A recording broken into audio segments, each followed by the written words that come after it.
It was a blockbuster, record-breaking week on Dalal Street. The sensex and the nifty scaled new peaks and ended with 3% gains. It was the best weekly gain in 16 months. This was also the 6th straight week of gains, the longest winning streak in 3 years. Hello and welcome to Editors Roundtable. Today we take a look at the India's growing retail equity cult. You can't miss that. FII is making a big comeback in November and the mid and small cap outperformance. I'm Sonia Shenoy, with me Nimesh, Nigel, Prashant, and we have a special guest joining us in a bit as well. But folks, it has been a great ride. I mean, I don't know any other way to put it, right? It's been a super ride for the Bulls. I mean, if you guys remember what we were doing on Friday, same time here, when the election results had not come, and what a week can do, right? Yeah. Just completely. That Sunday, and then of course the rallies, which we've seen. I mean, spectacular. I think you could have asked for anything more, right? We turning 25, markets at record highs, SIPs are continuing at $2 billion. Everything is doing good, right? And the good part is even the laggards like ICICI Bank, HDFC Bank, Kotak Bank, even they are now trying to come back in a big way and start to perform. So that's only going to help the Nifty to do further better from here on. So good week. Even the flows have turned positive. The FIs have been aggressive buyers as well for the first few days of this week. So I guess whatever could go right for us has gone right. And the good part is, I mean, of course, the fact that we've turned 25. I'm completing 18 years in CNBC-TV18, so it's been a... Wow. Actually, somebody was saying you've turned adult for CNBC. I guess that's been a icing on the cake, so to speak. Yeah. You know, I just want to take you back to Friday, not Friday, Sunday, which is the election result, because just a minute spending on what sparked the rally, right? Yeah. Because I think instead of talking about what may happen in the future, I think it is important to just rewind the clock back and tell you what has caused this excitement, because that excitement is still very much alive, the fire is still burning, and that theme will continue over the next many weeks as well. I'll just start with basically the gains that we've seen this week, Friday to Friday. The Nifty is up 3.5%, Bank Nifty is up 5.5%, small cap and mid cap indices are 2% and 1% up respectively. So you may say that mid and small cap indices have not done very much, and that would be true because they've done a lot before that. I mean, Nifty and Bank Nifty in particular really came back with some force. So the BJP's victory, I mean, in the 3 Hindi heartland states, I think is what has given the market so much confidence. And I think if you think back, why is this such a big deal? You know, the BJP basically had, in a way, put these elections forward as kind of a referendum for Prime Minister Modi's performance. Why am I saying that? If you think about it, none of the 3 states, MP, Rajasthan and Chhattisgarh, had chief ministerial candidates. I mean, not declared candidates. So this was about Prime Minister Modi. And all these 3 states, they lost in the last election 5 years ago. And the fact that they won all of these states in a majority way, I think is basically given confidence that 2024 is theirs for the taking. And it's important for markets because, you know, things like, you know, freebies and subsidies, etc., going into the elections, that was seen as a big risk. And I mean, we've been speaking with FIs, etc., who'd been negative, who'd been selling for the last 3 months. This came up as one of the issues. So, I mean, you know, to wrap this up, looking ahead, you're basically waiting for all of that stock which they sold, I mean, all the money which left to come back. That's going to be, I think, you know, the talking point from here on. And I think people would agree that that will come, maybe not in the rest of December, but in 2024, that should be the big theme going forward. Nimesh, what did you pick up? You know, Prashant, as you rightly pointed out, this has been the big trigger point, the state election that the BJP won, that has clearly made the market believe that it's a clean runway going to be for this BJP government to continue, and that's the big reason why you've seen the FI flows as well back. And the good part is this week's rally is largely led by large caps, and within large cap it's the private bank. Then the Nifty Bank Index is up 5.5%, and all the private bank stocks have us now just trying to see the kind of, you know, return, so to speak, of outperformance. So clearly that was the flavor of the market. The large caps is what the FIs were bidding for. I guess from a near-term direction point of view, Nifty is technically in uncharted territory, so there is no technical reference, so to speak, for the Nifty or for the Bank Nifty. But I guess on the other side, in terms of flows, the QIP fundraising, the placements, the block deals, that keeps continuing. And the good part is because of so much of domestic liquidity which is there, it gets easily sold into and markets are not reacting to it. But from a direction point of view, the fact that we have a clean runway as far as the elections are concerned, I guess the large, you know, FI pool money could be back, and that could actually mean that the large caps can continue to outperform. Absolutely. And the point is that so far, markets, Sonia, and you were doing that piece, markets have reached where they are with no help from FIs. No, it's all retail. It's all retail. After 2 months, actually, FIs have come back. In fact, Ramesh Mantri is here with us in the studio. Ramesh, thanks a lot for joining in. It's such a purple patch for the market, right? Everything that had to go right has gone right. But from here on, what's your view? Are you starting to get a bit cautious, or do you think that this runway is going to continue? Yeah, I think one thing is clear that, the political risk has reduced significantly. Yeah. So a lot of investors who are waiting for something to happen wait for 6 months for the central elections to get over. Now those decisions will get accelerated, particularly FIs who are waiting for the political certainty to emerge, clarity to emerge by, let's say, in 6 months. Now will prepone that movement. So that's why you're seeing this one big shift, that people who are waiting for 6 months probably will now act in the next 1 or 2 months. And particularly January is when people come back from holidays, people start thinking about asset allocation globally. So that's a critical month on how people look at it. And also globally, some of the risks are reducing. So if you think of two issues that Indian markets face broadly, one is, of course, the issue of oil prices, the geopolitical risk premium that got priced into oil. Now, the Middle East situation now not being so worse as people feared. Crude has sold off, which is very good for India. And number two, the fact that the inflation has come off a lot in the US, and now people are clearly talking about Fed rate cuts. It's now a matter of people are no longer discussing whether a rate cut is going to happen in the US in 2024. It's a question of timing. So these two dimensions are strongly positive to India for risk assets. And within that, India, of course, fundamentally is very strongly positioned. And of course, the GDP data that came out, again, is a very strong supporter. And manufacturing, the story that we've all been talking about, now we started seeing these in numbers lately, that manufacturing growth has been good. So I think many stars are aligned for India now as we speak. All right, valid points. Thanks a lot for joining and giving us that input. But, Sonia, we have played our part, right? And I think, irrespective of how the market does from here, but that equity cult here in India is developing, and we are part of this. Give us some more data points on that front. I think Ramesh did a lot of the talking for me, but I'm still going to revisit, all the reasons why the equity markets are thriving and the reasons why the markets are at all-time highs. So let's start off with what's happening, right, in the industry. Everything is working right, and here are a couple of things that we've put together. Just look at the AUMs, the mutual fund AUM, and this is source-based information that we've got.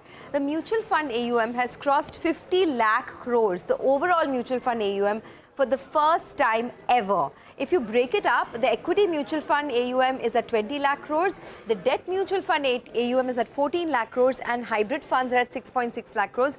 But this is the big number, 50 lakh crores in terms of overall AUMs ever for the industry. FIIs, as we said, finally have turned buyers after 2 consecutive months of being net sellers. So in November of 2023, FIIs turned buyers to the tune of $2.3 billion. If you look at the number of demat accounts, right, we were talking about how the equity cult is growing. The last number, official number that we have as of August of this year is 12.7 crore demat accounts, which is a growth of 26% on a year-on-year basis. So what's working for the Indian markets? Why are both FIs and DIs putting money into the Indian markets?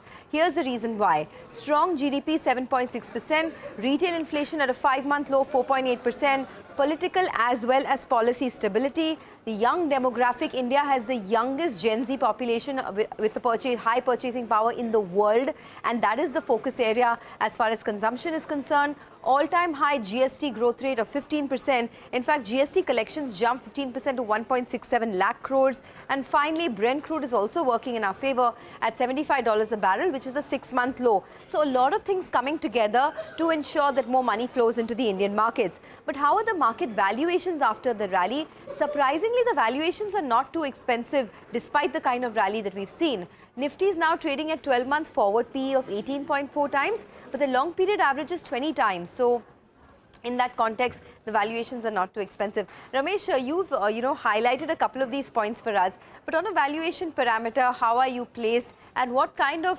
elbow room do you think the Nifty has from here? So on valuations, I think we are in a reasonable zone, and always valuations have to be looked in the context of the environment. Now it clearly looks like all the fundamentals are positioned in favor of India. As I said, right, you have a lot more political certainty now on the, politics is becoming less of a risk to India. You have strong economic growth. We're growing at 7% when people were expecting a slowdown in growth. You have interest rates which might be a tailwind over time. And of course, inflationary risks going down. So I think a lot of fundamental factors have been positive. And secondly, the government spending is largely focused on creating productive assets on the infrastructure. You're seeing a massive investment cycle on the infrastructure playing out, and also now private sector kicking in. So, and I would say the manufacturing story, the China one plus, is still in early stages because, manufacturing takes a few years to build out. A factory takes 2-3 years to build out. So it's not like tech services that 6 months you start an office and start business. So I think this is a long story that will have long legs. So in that context, I think valuations are reasonable for people to start, allocate money in India. Okay. We were talking about FIs coming back, right? And Nigel has put together some data for us. Nigel, how is it looking? Well, the FIs, they reappeared in November, but they're yet to make a sizable comeback, actually, and their impact is yet to be felt. You just pull up the last few months. In September as well as in October, they sold close to around $2 billion approximately. And in November, everyone was thumping the table. They're back. $2 billion of inflows is what we got. But I said, let's look at the other markets. Whether you look at the Korean market or you look at, the Taiwanese market as well, they actually got a bigger chunk of flows in the month of November in comparison to India. So December will be quite crucial. I know flows, they thin down towards the end of the year. But at least as of now, it appears that the FIs are making a big comeback in the Indian markets. And in December, the flows, if you compare it with both those two peers that I was talking about, that's the Taiwanese as well as the Korean markets, well, we are getting a sizable amount of those inflows. So that's pretty good news as well. And keep in mind, the FIs actually, they haven't really played a big part in the Indian markets. In fact, their holding is at around 16.6%. That's the lowest we've seen in the last decade or so. And financials have been the weak point here in India. Keep in mind, FI exposure to India, out of the total exposure, 32.5% is towards financials. So if they have to come back in a big way and their impact has to be felt, well, maybe financials, banking names as well, could be the sector to look at. So we'll have to see whether or not, yes, they have come back, but can they make a bigger impact? And can, their holding from these decadal lows of sub 17% bounce back? That's going to be quite interesting. But Prashant, we told our viewers about retail, about FIs. What about the stars of this year, the breadth of the market, this mid and the small cap space? Nigel, we keep talking about, Nifty index, for example, has been the strongest index this year. Not just in India, but around the world. I think no other index comes closer. So what is driving it, right? There are many explanations, but one simple explanation, I think, is, which we don't talk about enough, is the fact that these indices much better represent the sectors which are doing very well. And let me just actually put the data up for our viewers. So this rally, this fresh leg up started when? 31st of March 2023, right? That's the move began. It has not stopped since. The Nifty since then is up 20. Mid-cap index is up 47%. The small cap index is up some 60%. Nifty is up 20, small cap is up 60. Of course, end to end always makes it seem a little sort of skewed, because then you got to look at past performance. But from the 31st of March, there's been huge outperformance in mid caps and small caps. So what makes up the mid cap and small cap indices as compared to the Nifty? The sectors which are doing well are much better represented in these two indices. So look at industrials, for example, what we call industrials. In the BSE small cap index, 24% weight is what you call industrials. Guess what the number is in the Nifty? 5.5%. In the mid-cap index, industrials are 13% of the weight by market cap. In the Nifty, it's 5.5%. So big sort of difference, right? In the what you call materials, small cap index, the weight of materials is 19%. In mid-cap index, it is 13%. In the Nifty, it is about 7.5%. Consumer discretionary is another area. Would include autos, etc. Nifty, the weight is 9.5%. In the small cap index, it's 15%, and the mid cap index, it is at 15% as well. So, very clearly, these indices, as I said, are much more representative of where the boom is happening. And on the other side, the flip side, what is heavy on the Nifty? Financials and IT. So financials are 26% of the Nifty weight. In the small cap index, that is 12%. IT is 17% of the Nifty weight. In the small cap index, it's 7%, and in the mid cap index, it is 4%. So these are indices which have been plagued by problems, etc., and a past outperformance, so they're not done very well. And that is the reason why these indices seem invincible and they've kind of gone up one way. Valuations, just kind of, having said all of this, the fact is valuations are also stretched. I just looked at 1 year forward P multiples compared to the last 10-year average. Mid-cap index is at about 26 times compared to 10-year average, which is 21. And the small-cap index average currently is at about 20.5. The 10-year average is about 16.2 times or so. So, I mean, I think it's for everyone to see the outperformance, but valuations have also kind of moved up quite a bit. Ramesh, if you want to kind of come in here and... but my main question to you is respond to this, but what to do now? I think viewers want to know that. From here, what will make money? I think on a 3-year basis, clearly valuations are now clearly attractive more in large caps than in small and mid cap. And there is a lot of interest and flows towards small and mid. I think investors have to take a forward-looking view of markets on a 3-year basis. The cycle tends to change on a 3-year basis in markets. Large caps are ignored. They're attractive on valuations. And we talked about the BFSI sector, which is again largely represented in the large cap sector. And then, of course, if the FPI money that Nigel talked about, if it comes back, remember that's going to come in the top 200 stocks in the market, which is good. Large part of that flow is going to come towards the large caps. So on a 3-year basis, clearly, people should start allocating a lot more money to large caps. And if you have too much money invested in small cap, take some of your profits and allocate to large cap. Well, that's interesting, because even this week, why things felt so good was because HDFC Bank had its best week in the last 1 year. HDFC Bank was up 6.5%. In 1 year, and how much it was up? 2%? 3%? No, 6.5%. 6.4%. You're getting happy with 6% move in the HDFC Bank? No, of course, it's not rallied for the last 2 years. Yeah, and in a week, and one more data point on HDFC Bank is, the last 10 years, it hasn't given a single calendar year when it was negative. Yeah. And at the start of this week, it was down 4%. At least as of now, it's maintaining that record. So from 2013 till now, HDFC Bank is set to protect that record as well. So I'll give you another data point for HDFC Bank. Someone had shared with me in 20 years, if HDFC Bank has given negative returns for 3 years, okay, it's only happened thrice. This is the third time. And after 3 years of underperformance, the very next year in 12 months, it rallies 50%. Whoa. That's the record for HDFC Bank. So this is the third year when they've underperformed. So from here on, we need to see whether in 12 months they rally 50% or not. Yeah, it's like the Indian team, right? It always feels better when Virat Kohli performs well or when a big name like, say, Sachin hits a century. So hopefully that big name in there is going to be performing. I'll tell you what, we'll slip into a short break. Up next, we'll take stock of the big exits made by Warburg Pincus in India. Stay tuned and come back for more.